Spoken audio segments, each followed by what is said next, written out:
Assalamualaikum warahmatullahi wabarakatuh. Jumpa lagi dengan saya Jimmy dari Musafir Rock and Roll.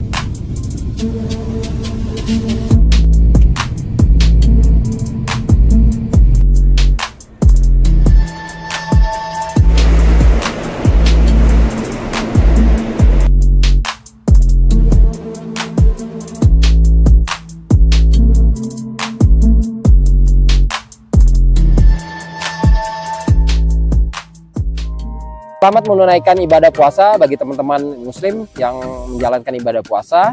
Kali ini saya coba bercerita dari sudut pandang lainnya tentang perantau Indonesia yang datang menggunakan visa turis ataupun mereka yang datang sebagai pekerja kapal.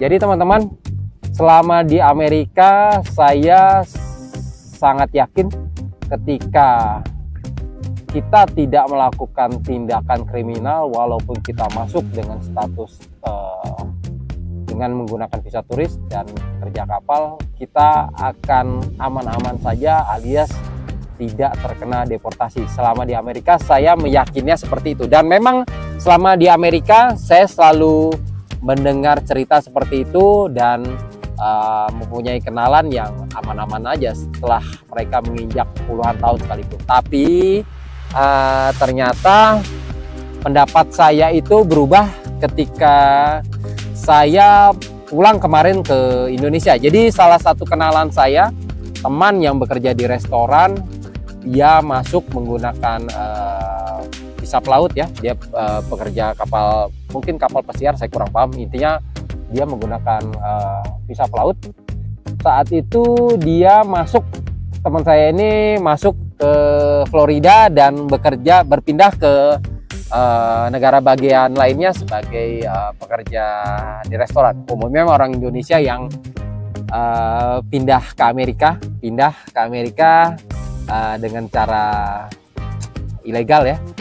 Mereka adalah pekerja di restoran ataupun pekerja di pabrik. Jadi kembali lagi kepada teman saya ini, anggaplah namanya si Mr. X ini, akhirnya bekerja di restoran. Setelah beberapa tahun akhirnya dia meningkat, kemampuannya menjadi habachi. Saya bertemu dengan dia ini di salah satu negara bagian di selatan Amerika, negara bagian di selatan. Saat itu dia bekerja di sebuah restoran dan saat itu dia bilang ke saya bahwa dia sudah overstay dan akan pulang kurang lebih 2 atau 3 tahun lagi. Oke, saat itu ketika saya pulang, saya mendapatkan pesan di WA saya. Teman saya ini kurang lebih bilang, "Jim, kamu jadi pulang?" Saya bilang, "Ya, saya jadi pulang karena memang saya tidak berniat untuk tinggal lama di Amerika." Singkat cerita, setelah saya sampai di Indonesia, teman saya ini kembali mengirimkan pesan melalui WhatsApp, "Jim, kamu sudah di Indonesia?" "Ya," saya bilang, "saya sekarang sudah di Indonesia." Terus dia bilang, "Jim, boleh nggak saya main ke tempat kamu?" "Oh, boleh," bilang gitu. Terus saya bilang, "Kok kamu pulang?" bilang gitu. Panjang Jim ceritanya. Nah, saat itu saya cuman berpikir mungkin teman saya ini berkelahi ya dengan sesama pekerja restoran lainnya. Saat itu saya menduga seperti itu sebelum saya bertemu beliau. Sampai akhirnya saya ketemu dengan Mr. X ini dan dia bercerita panjang lebar kenapa ia akhirnya pulang. Jadi singkat cerita, teman saya si Mr. X ini terkena deportasi.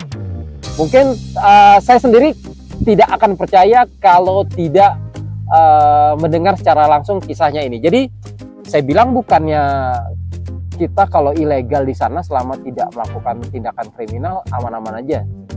Dia bilang ternyata saya tidak mengalami hal yang seperti orang-orang katakan, Jim. Kok saya bilang kok bisa terjadi seperti itu? Jadi gini, Jim, ketika saya kabur jam shift istilahnya kalau di orang-orang pekerja kapal ini, orang-orang kapal ini, dia tidak kembali ke kapal yang tempat dia bekerja dan kemudian dia kabur. Seperti saya bilang tadi, dia kapalnya bersandar di Florida, kemudian dia berpindah ke negara bagian lain. Jadi pemilik bos dari perusahaan tempat dia bekerja melaporkan bahwa teman saya si Mr. X ini keluar dari pekerjaannya. Jadi kurang lebih seperti ini. Si bosnya ini melaporkan bahwa salah satu anak buahnya ada yang tidak kembali, dengan tujuan jika suatu hari terjadi sesuatu yang tidak diinginkan, bosnya ini telah melapor. Jadi kurang lebih seperti itu, teman-teman paham ya. Nah, atas laporan dari bosnya ini, terusnya dilakukan pencarian oleh pihak imigrasi, oleh ICE ya. Jadi menurut teman saya yang tertangkap oleh petugas imigrasi ini, dia saat hendak masuk ke restoran tempat dia bekerja. Jadi saat musim dingin ya teman-teman ya, dia menggunakan sepatu karet seperti para pekerja restoran lainnya, dan menggunakan baju seragam dan memakai jaket. Saat teman saya ini ingin bertugas, sudah siap bekerja, ia tertangkap persis di depan restoran tempat dia bekerja. Para petugas imigrasi ini, ICE ini telah lama menunggu, telah lama mencari teman saya si Mr. X ini. Jadi kalau menurut teman saya si Mr. X ini, orang-orang yang menangkap dia ini adalah orang-orang yang menjadi langganan dia selama sebulan ini. Ini semacam menyamar lah untuk menangkap teman saya Mr. X ini. Bahkan si Mr. X ini juga telah diketahui tempatnya tinggal, tempat dia bekerja, dan hari apa saja dia bekerja dan dia off. Teman-teman mungkin bakal bingung ya, dari mana petugas imigrasi ini, ICE ini mengetahui keberadaan teman saya ini. Kalau menurut teman saya, salah satu keberadaan dia diketahui dari alamat saat dia membuka account bank, dan yang kedua adalah saat teman saya sering berbelanja online. Kalau di Amerika itu, kalau di sini kan Shopee ya, kalau di Amerika itu di Amazon, Temu, dan lain-lainnya. Keberadaan teman saya ini di tracking berdasarkan alamat saat dia membuka account bank dan juga belanja online. Jadi untuk teman-teman yang masih berstatus gelap, cerita ini sedikit banyak berguna untuk kalian agar tetap aman-aman saja.